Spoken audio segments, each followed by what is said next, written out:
E a gente volta aqui o nosso bate-papo com o Dr. Fábio Mansani, oncologista, mastologista, nesse Outubro Rosa dedicado aí a ações de conscientização sobre diagnóstico precoce e tratamento do câncer de mama. Dr. Fábio, a gente estava falando aí no bloco anterior sobre a questão da evolução, né? E do acesso. Um dos grandes fantasmas ainda do câncer de mama, talvez tanto quanto a doença, é a quimioterapia, né? Ela é muito temida, né? Nós vamos alcançar um remédio para isso? Um remédio para o remédio? Então, a quimioterapia é muitas vezes um mal necessário. Nós temos, como eu comentei no início, 4 tipos de câncer de mama que se comportam de maneira muito diferente, de maneira que o tratamento deve ser personalizado nesses casos. Tem em torno de 70% dos cânceres de mama, eles são dependentes hormonais. Uhum. E dentro desses 70%, uma boa parte, ou quase uns 2/3 desses tumores, são tumores que não precisam ou não necessitam da quimioterapia, ou porque são muito iniciais e isso não faz muita diferença, ou porque não respondem à quimioterapia, porque eles têm são tumores que se desenvolvem de maneira menos agressiva e por isso a quimioterapia tem menor resposta nesses casos. Então muitas dessas mulheres ainda fazem quimioterapia sem precisar. A gente estima que mais ou menos 50% das mulheres hoje que fazem quimioterapia para câncer de mama, nos tumores que são dependentes hormonais, não precisariam desse tratamento.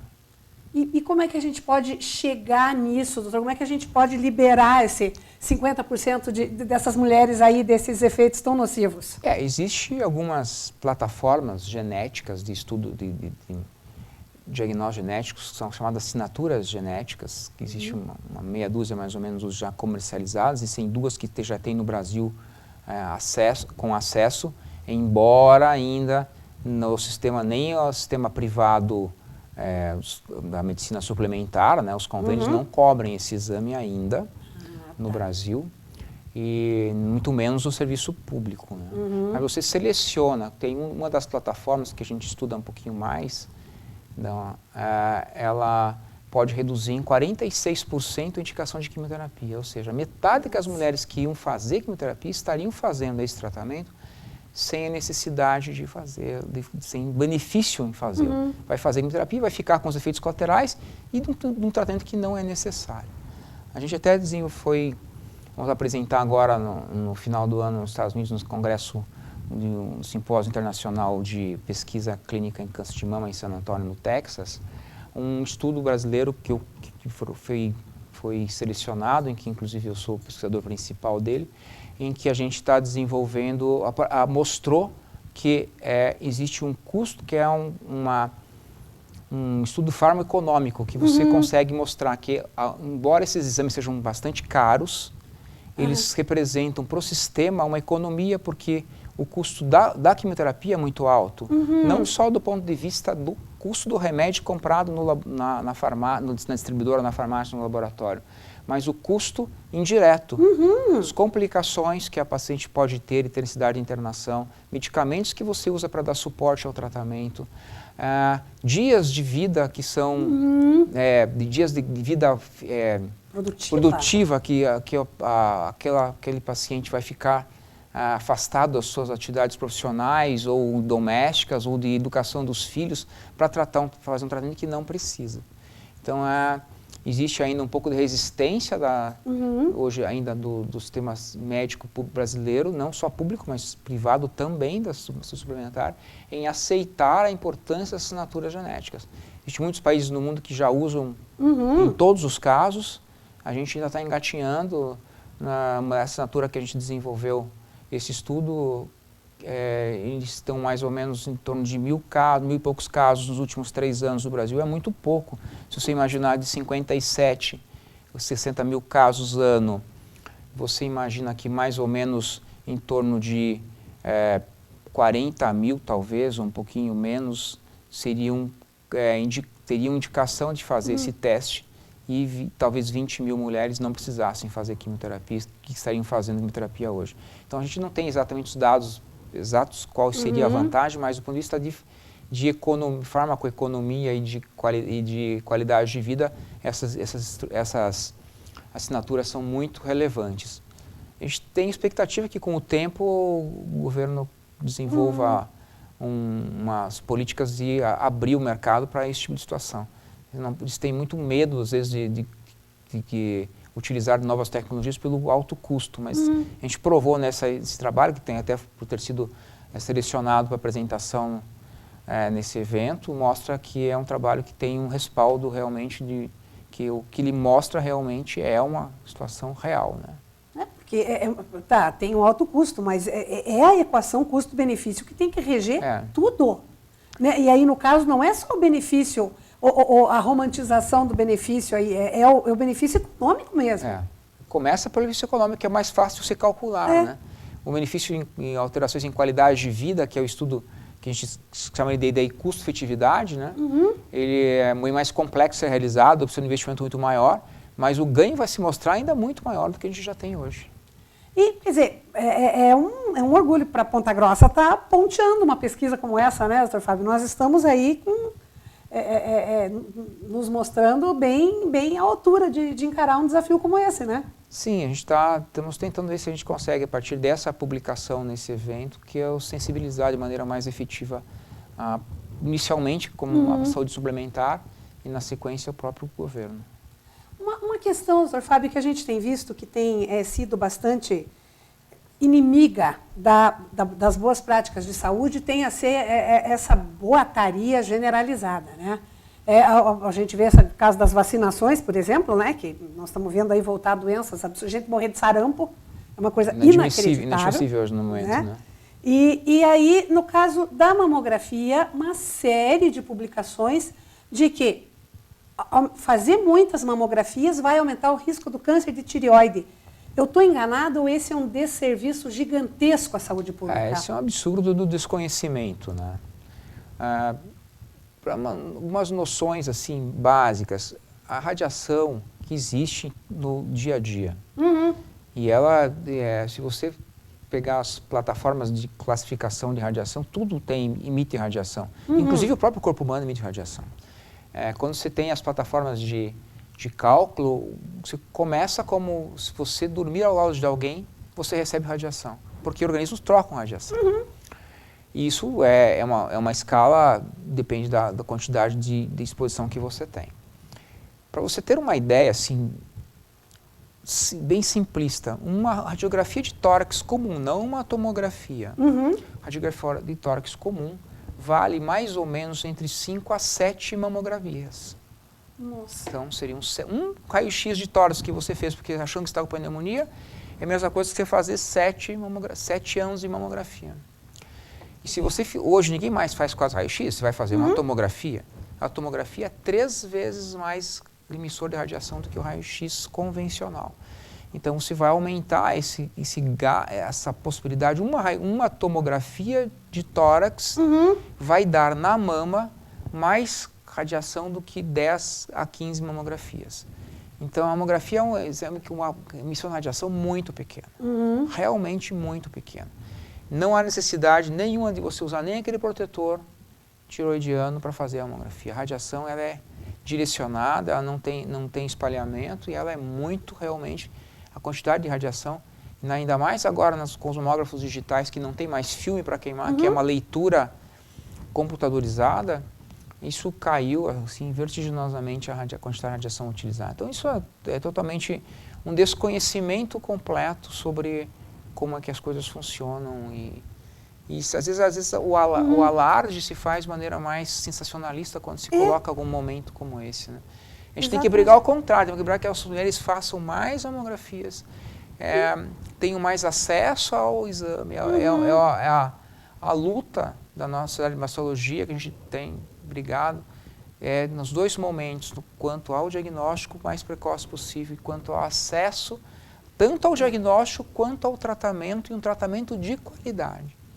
Que não é só tratar, não é só fazer mamografia de boa qualidade, não é só tratar e tratar bem essas pacientes. É interferir realmente na sobrevida dessa população. E é porque se a gente pega, é meio alarmante ver, né, uma pesquisa da Sociedade Brasileira de Mastologia, que eu vi aqui, de que os números do exame pelo SUS vêm diminuindo. Em 2017 foram 24%, em 2018, 22%. E em 2018 foi o pior resultado dos últimos 6 anos. 2.600.000 exames de mamografia realizados. É muito pouco, né, doutor Fábio? O que as mulheres não estão indo procurar? Não tem oferta, não tem procura, ou elas não estão se encontrando? Eu acho que a questão do acesso, da oferta, ela é muito... Existem problemas realmente. Existe uma má distribuição de mamógrafos no sistema público. Os grandes centros têm muita mamografia, os pequenos centros têm um número pequeno de mamografias.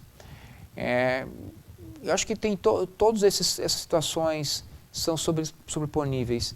A menor procura, por que a mulher não procura? Ela não procura, às vezes, porque ela tem medo do exame, porque ela escutou no Facebook ou no Twitter que causa câncer de tireoide, ela ficou com medo da radiação, ou porque ela simplesmente não tem condição de se dirigir a uma unidade de saúde que tenha mamografia que ela não tem perto da casa dela, não tem às vezes nem condição de se deslocar de um lado ou outro da cidade e fazer um exame desse. Então são políticas que precisam ser melhor lapidadas, né? Melhor forjadas, né? Até o nosso ex-presidente da Sociedade de Mastologia ontem não estava num grande jornal de grande circulação, de grande muito acessado, né? E ele estava conseguindo, ele mostrou esse problema, que há necessidade de políticas realmente que sejam efetivas, e não só porque agora, no mês de outubro é fantástico, todo funciona, mas a mamografia, ou como qualquer outro rastreamento, diagnóstico, não deve ser feito de maneira de fazer mutirões, como é o Outubro Rosa. O Outubro Rosa não é um mutirão. Não deve ser um mutirão. Ele deve ser simplesmente um alerta.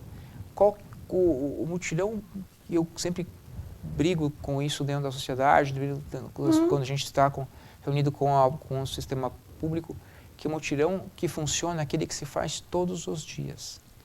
É verdade. O ano todo. Aquele vai funcionar. Não adianta eu pegar e concentrar toda uma força para levar as mulheres a fazerem exames todas juntas num determinado mês, que eu não vou ter equipamento, não vou ter qualidade, não vou ter acesso para todo mundo. Eu preciso fazer isso durante todo o ano.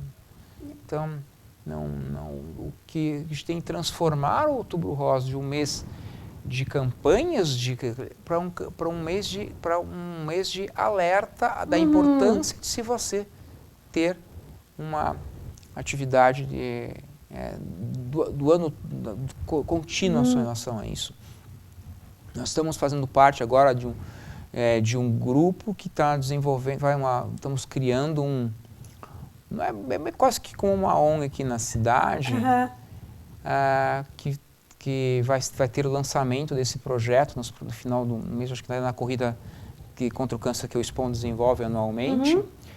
Vai desenvolver a gente está montando um sistema, um projeto que chama Vamos, que busca estimular a atividade física como meio de auxiliar no tratamento das pessoas com câncer e das pessoas que já tiveram câncer e estão já livres da doença. E para que isso se dissemine, como a gente sabe que hoje que a atividade física é um tratamento para, não só para prevenção, mas um tratamento para a neoplasia. Atividade, que bacana!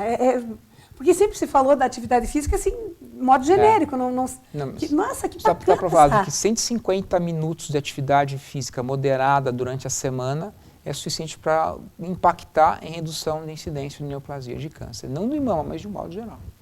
Nossa, que bacana! E que bacana essa campanha. Agora, o SPON tem, né, um papel preponderante aí como instituto, e daí nesse desenvolvimento como ONG, né, doutor Fábio, o SPON tem sido um parceiro grande da população regional aí na saúde do pessoal, né? A gente tem estimulado, né, a nossa própria corrida que a gente faz, normalmente vai ser a 11ª edição esse ano já consecutiva, de tentar trazer isso como uma atividade física, como algo importante nesse processo.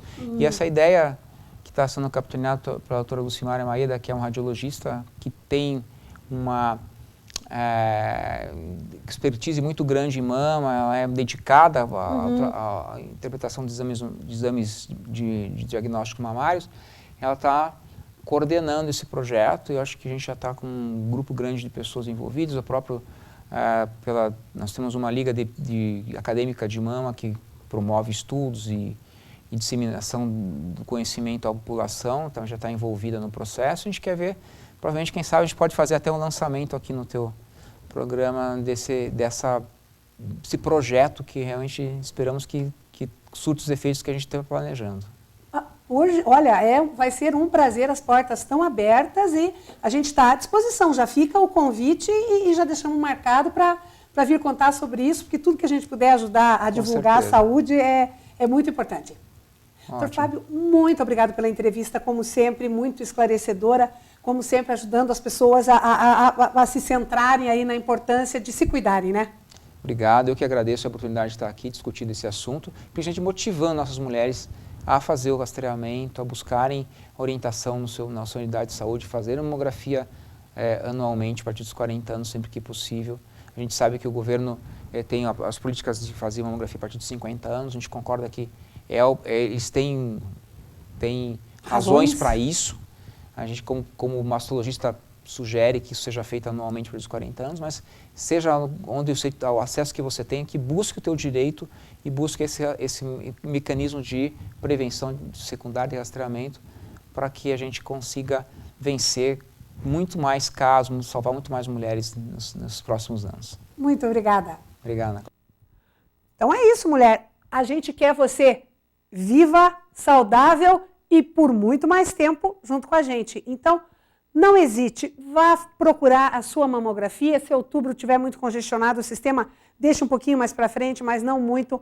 Mamografia não dói, não é agressiva. Ela é desagradável, ninguém comemora que vai fazer exame de saúde, é óbvio, mas não é nada agressivo, não é algum exame invasivo e vai ser um auxiliar precioso na sua vida. E no próximo bloco a gente fala um pouco mais também sobre as mulheres aí no Outubro Rosa, mas do ponto de vista do empreendedorismo. Um instante só, eu já volto, não saia daí.